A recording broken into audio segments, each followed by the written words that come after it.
Umugeni yanze ko umusore atera akabariro mu karere ka Kayonza. Ikaze ndi umugaragu w'ibyegeranyo n'amakuru, pero nkaba n'umuvugizi wa Rwanda. Ngiye kubagezaho amakuru arambuye. Twerekeze mu karere ka Kayonza, mu murenge wa Murama, akagari ka Rusave, umudugudu wa Byimana. Ese uyu musore muhawe n'umugeni Alice ibyabo bimeze bite?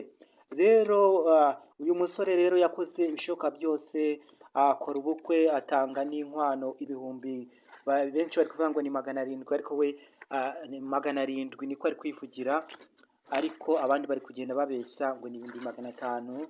Kandi uyu musore ngo yakoresheje ubukwe bw'akataraboneka, ngo amamodoka yaje mu bukwe, ababyinnyi n'abandi bantu batandukanye, ngo ubukwe bwari bwiza cyane. Impamvu uyu musore ngo yamaranye n'umugeni we icyumweru adakora umuti, ngo byatewe n'iki? Uyu mugeni nk'uko ari kubyivugira imbonankubone agira ati, uyu musore andusha imyaka irenga 25, njye sinabana nawe, ahubwo uyu musore se bitebye. Uyu musore umugeni akunze kumwanga, impamvu bamubaza ibibazo byinshi avuga ati, kuki wimye umusore wawe? Ese ubukwe bwagiye kuba utamukunda? Umusore we akavuga ko bakundanye mu gihe cy'amezi 6, naho umugeni we ati, umuranga yarambeshye cyane, yambwiye ko uyu musore afite inzu y'agacurama y'akataraboneka, ambwira ko afite ubutunzi kandi ko akorera leta, ahembwa ibihumbi 150 ku kwezi. Ese abasore bubu, abageni bubu, abakobwa bubu, musigaye mushaka ibintu, ntabwo mushaka abantu, mushaka abagabo. Ibintu nibyo mwitaho, ubutunzi.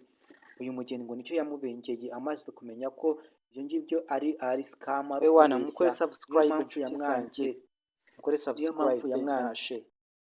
Umugeni yanze ko umusore atera akabariro mu karere ka Kayonza. Ikaze ndi umugaragu w'ibyegeranyo n'amakuru, pero nkaba n'umuvugizi wa Rwanda. Ngiye kubagezaho amakuru arambuye.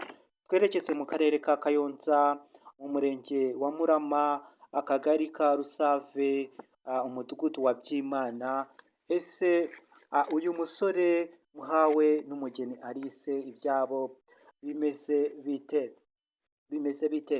Rero uyu musore rero yakoze ibishoboka byose, akora ubukwe, atanga n'inkwano ibihumbi, benshi bari kuvuga ngo ni 700, ariko we ni 700 niko ari kwivugira, ariko abandi bari kugenda babeshya ngo ni 500.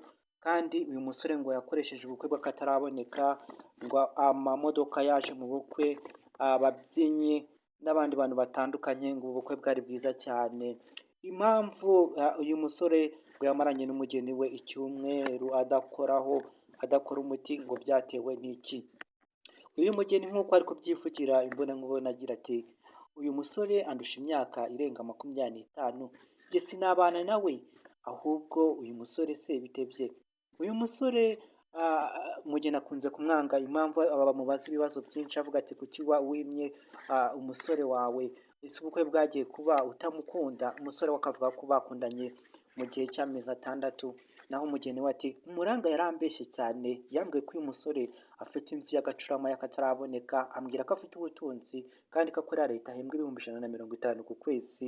Ese abasore bubu, abageni bubu, abakobwa bubu, musigaye mushaka ibintu, ntabwo mushaka abantu, mushaka abagabo.